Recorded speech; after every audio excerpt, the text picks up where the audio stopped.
రిషికొండ పైన మాయామహల్ నిర్మాత మాజీ ముఖ్యమంత్రి 5 ఏళ్ళు ఈ రాష్ట్రానికి ముఖ్యమంత్రిగా పనిచేసిన వ్యక్తి ఈనాడు మాజీ శ్రీ జగన్మోహన్ రెడ్డి గారు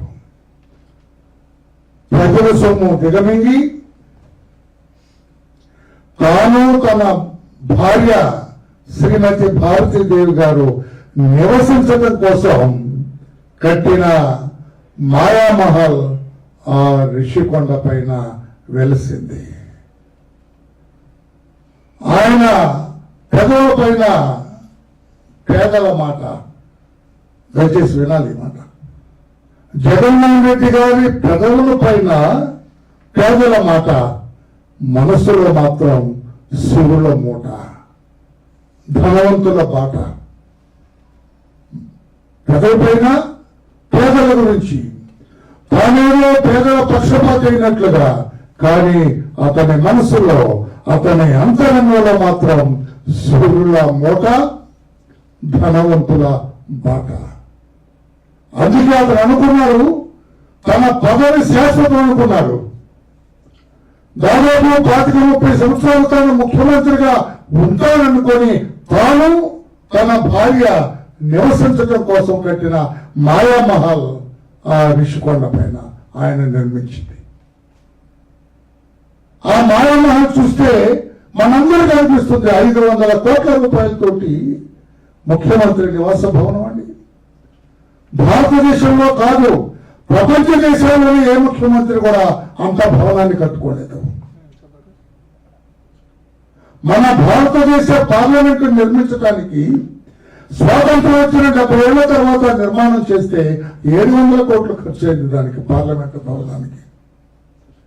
ఈ జగన్మోహన్ రెడ్డి అధికారంలోకి వచ్చిన వెంటనే రాష్ట్రం పేదరికంలో కొట్టుమిట్టాడుతుంటే, పేదలందరూ కూడా అలవాటు అలవాడుతుంటే, ఒక్క పేదవారికి కూడా ఇల్లు కట్టకుండా 500 కోట్ల రూపాయలు ఖర్చు పెట్టి ఆ రిషికొండ పైన ఒక అనాలోచితంగా అతను కట్టిన రాజమహల్, అదొక మాయమహల్. తన భార్య తాను నివసించడం కోసం 500 కోట్ల రూపాయల ప్రజాధనాన్ని వృధా చేసి, ప్రజాధనాన్ని వెచ్చించి అంత మహల్ కడుతున్నారు.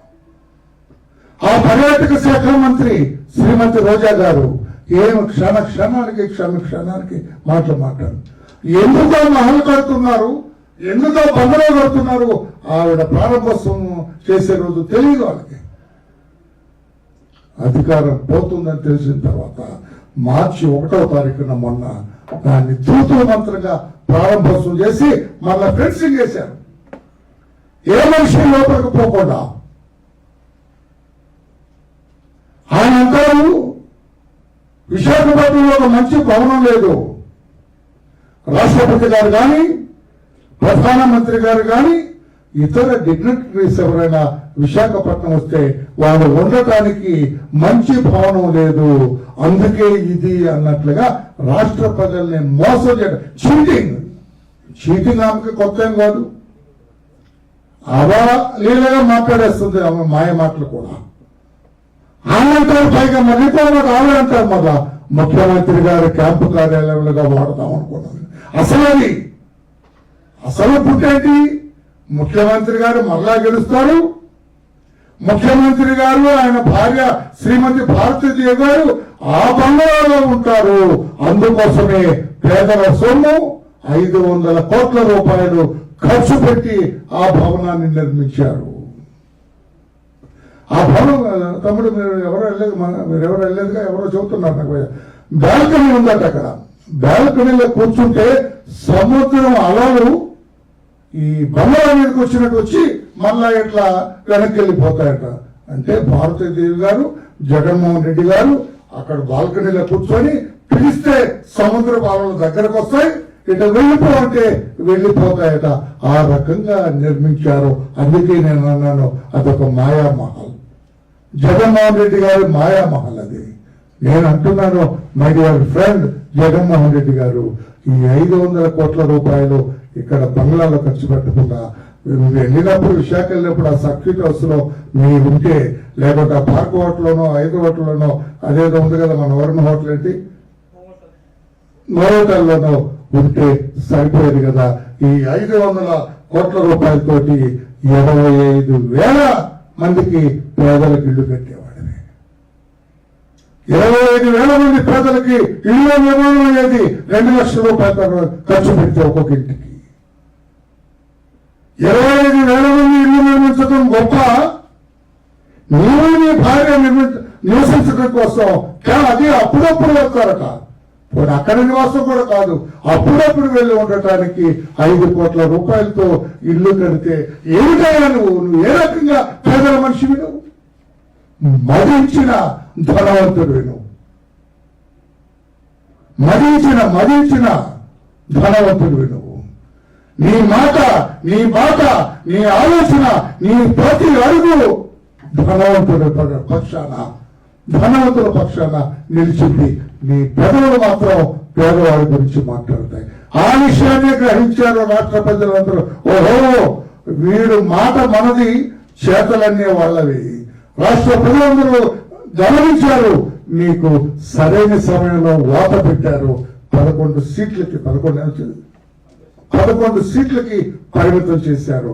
పేద ప్రజలతో తగు పెట్టుకున్నాడు. ఎవరు కూడా నిలవలేదు ప్రజాస్వామ్యంలో. మిస్టర్ జగన్మోహన్ రెడ్డి పేదవాళ్ళని, వాళ్ళ ఆలోచనల్ని భంగం చేసిన, వాళ్ళ ఆశల్ని భంగం చేసిన పేదవాడు ఎవరు కూడా ఊరుకోలేదు.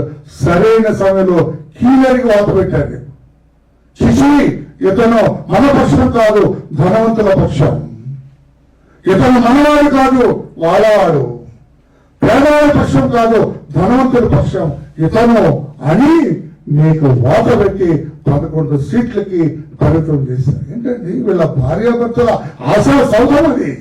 ఆ మాయమా మీకు తెలుసా? అది ఒకసారి చూడండి మీరు వెళ్ళి. అది ఆ ఇద్దరు భార్యాభర్తల ఆశా సౌధం. మీకు ఇక్కడ ఒకటి చూపిస్తానండి, మీరు ఒకసారి చూడండి.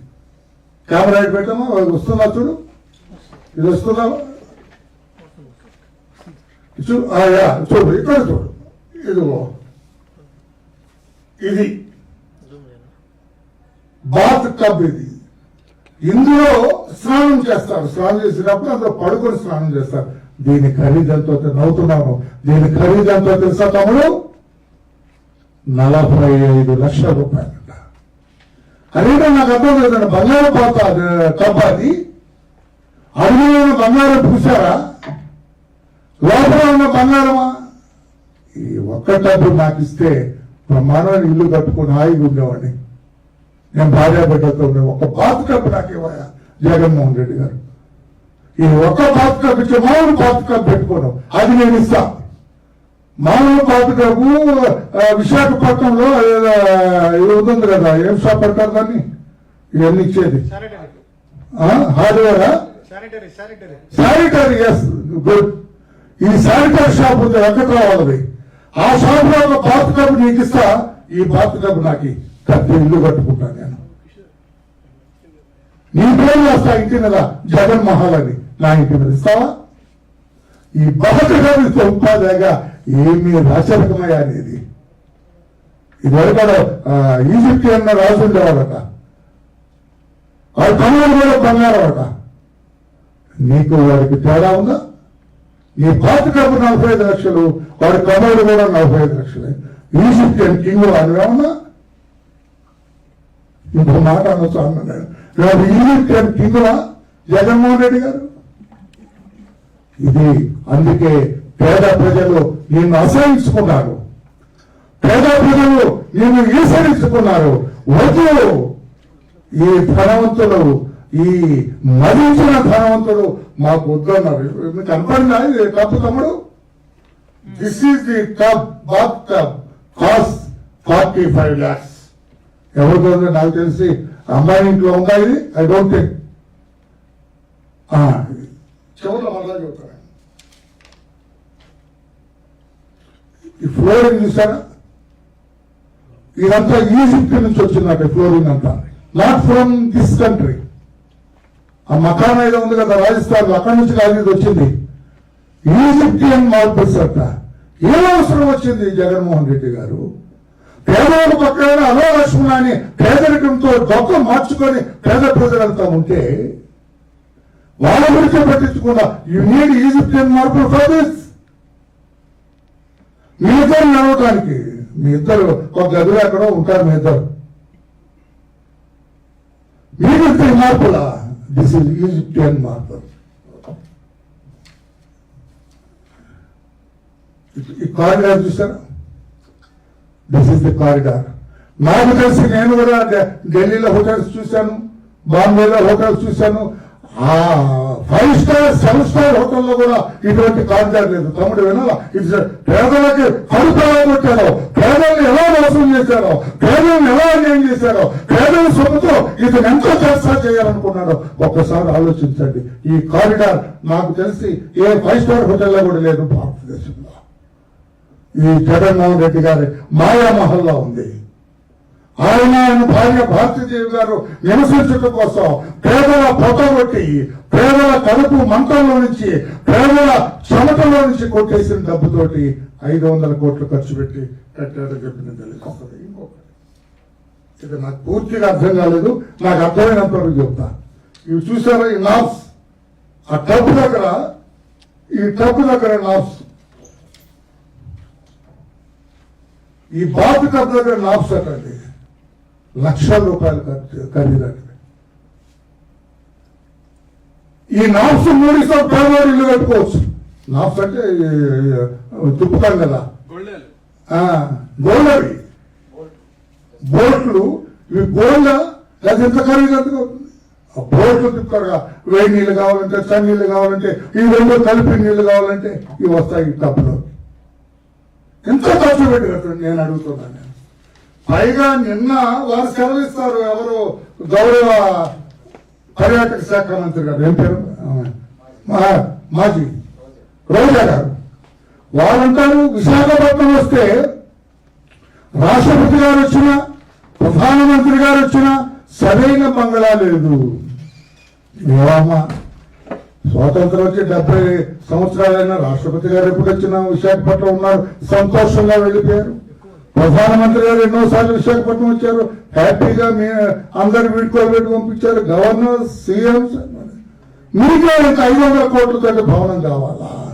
వాళ్ళు వచ్చేప్పుడు వాళ్ళ కోసం కట్టావా?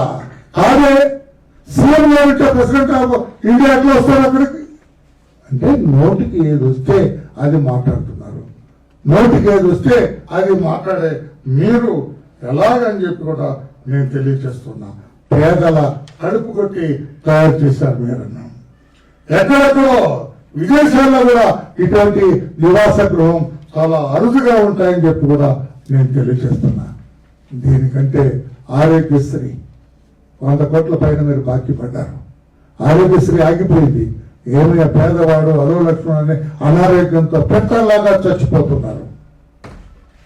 వాళ్ళు 100 కోట్లు ఇవ్వచ్చు కదా. ఈ బంగ్లా అవసరమా? ఇప్పుడు ఏమైంది? రాజుల సొమ్ము రాళ్ళ రాజుల సొమ్ము నువ్వు కట్టావు, ఏమైంది? నాకు తెలిసి మా చంద్రబాబు గారు అందులో ఉండరు.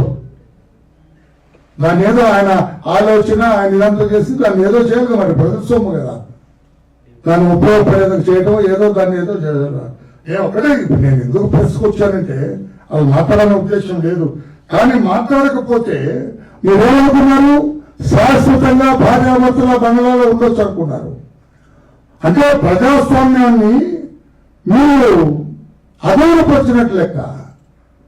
పదవి ఎట్లా శాశ్వతంగా ఉంటుంది? ప్రజాస్వామ్యంలో ఉండదు ఎవరికి. పైగా ఇక్కడ మీకు తెలియదండి, 30 సంవత్సరాల క్రితం పార్టీ అధ్యక్షుడిగా ఉంటారు, తీర్మానం చేసి పంపించాడు ఈ సిగ్గుమారిన వ్యవహారం. అది 30 సంవత్సరాలు ఈయన పార్టీ అధ్యక్షుడు ఎవరైనా చేస్తారా ప్రజాస్వామ్యంలో? చేస్తే అక్కడ చీఫ్ ఎలక్షన్ కమిషనర్ ఇది ఎక్కడ గోవా ఎవరైతే నన్ను అడిగారు, ఇతనేనండి జగన్మోహన్ రెడ్డి, చిచి రిజెక్ట్ చేయండి. ఏదో 2 years టర్మ్ పెట్టుకుంటారు చంద్రబాబు గారు. 2 years ఒకసారి మళ్ళీ ఎన్నికలు వెళ్తాడైనా పార్టీ అధ్యక్షుడు కావాలంటే. మనందరం అనుకుంటాం ఆయనకు ఓటేసి మీరు నాకు ఉండాలి. అది ప్రజాస్వామ్యం. అంతేగాని ఇదెక్కడ బాబు అని చెప్పి రోజా గారి స్టేట్మెంట్ సీఎం క్యాంప్ కార్యాలయంలో రిషికొండ రిసార్ట్. ఇప్పుడేంటంటే రాష్ట్రపతికో ప్రధానమంత్రికి అంటామన్నాను, ఏం మాట్లాడేది. రిషికొండ సీఎం క్యాంప్ కార్యాలయంగా రిషికొండ రిసార్ట్. ఇవన్నీ చూస్తే ఆయన భార్య ఉండటం కోసం 500 కోట్లు ఖర్చు పెట్టి దీన్ని నిర్మించడం చాలా తప్పని చెప్పి కూడా తెలియజేస్తూ, మీ మాట మాత్రం పేదల పక్షం, మీరు మాత్రం ధనవంతుల పక్షం అని చెప్పి కూడా తెలియజేస్తూ, మీరు పేదలకు దూరంగా ఉండే వ్యక్తి, పేదలను అసహించుకునే వ్యక్తి, పేదలంటే మీకు పడదు, ఊరిగా అలాగా పేదలందరూ భ్రమలో పెట్టారు. అందుకని 5 ఏళ్ల తర్వాత నువ్వు ఈ కట్టిన ఇటువంటి బంగ్లా చూసిన తర్వాత నీవు పేదల మనిషివి కాదని గ్రహించి అందరూ కూడా 11 సీట్లు అంటే ఆయన గంపలేగా 11 సీట్లకు పరిమితం చేశారు. అటు ఇటు అయితే అవి కూడా లేకుండా పోయాయి నీకు.